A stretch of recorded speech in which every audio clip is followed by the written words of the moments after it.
Yahweh notre Elohim, Yahweh l'Elohim d'Israël. Amen. Aujourd'hui, lecture de la paracha Vaïshlach dans Bereshit, le chapitre 33.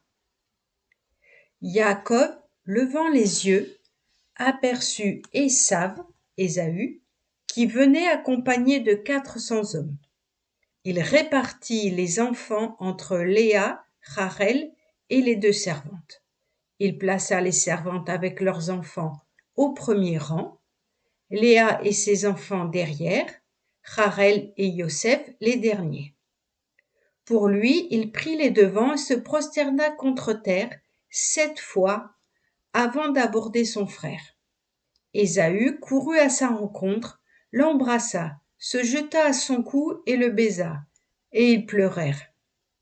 En levant les yeux, il vit les femmes et les enfants et dit : « Que te sont ceux-là ? » Il répondit : « Ce sont les enfants dont Elohim a gratifié ton serviteur. » Les servantes s'approchèrent ainsi que leurs enfants et se prosternèrent. Léa aussi s'approcha avec ses enfants et ils se prosternèrent. Puis Yosef s'approcha avec Rachel et ils se prosternèrent. Il reprit : « Qu'est-ce que toute cette troupe venant de ta part que j'ai rencontrée ? » Il répondit : « Pour obtenir la bienveillance de mon Seigneur. » Ésav dit : « J'en ai amplement, mon frère, garde ce que tu as. » Yaakov répondit : « Oh non, si toutefois j'ai trouvé grâce à tes yeux, tu accepteras cet hommage de ma main, puisque aussi bien j'ai regardé ta face comme on regarde la face d'un puissant, et que tu m'as agréé. Reçois donc le présent de ma part qu'on t'a offert, puisque Elohim m'a favorisé, et que je possède suffisamment. » Sur ces instances, Ésaü accepta.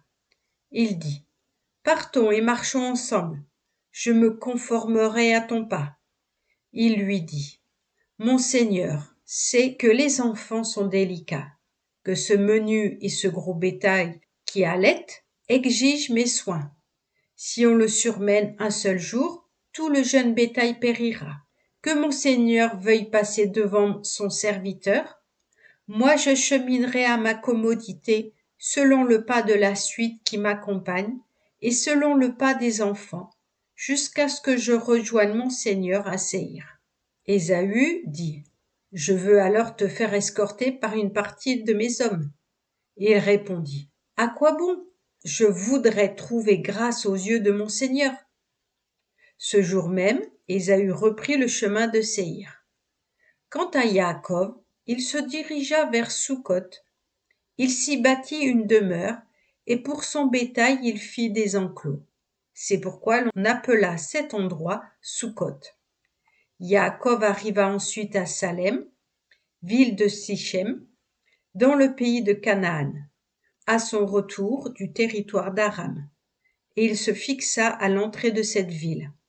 Il acquit la portion de terrain où il établit sa tente, de la main des enfants de Hamor, père de Sichem, pour 100 kessitas. Il y érigea un autel qu'il dénomma Yahweh et l'Elohim d'Israël.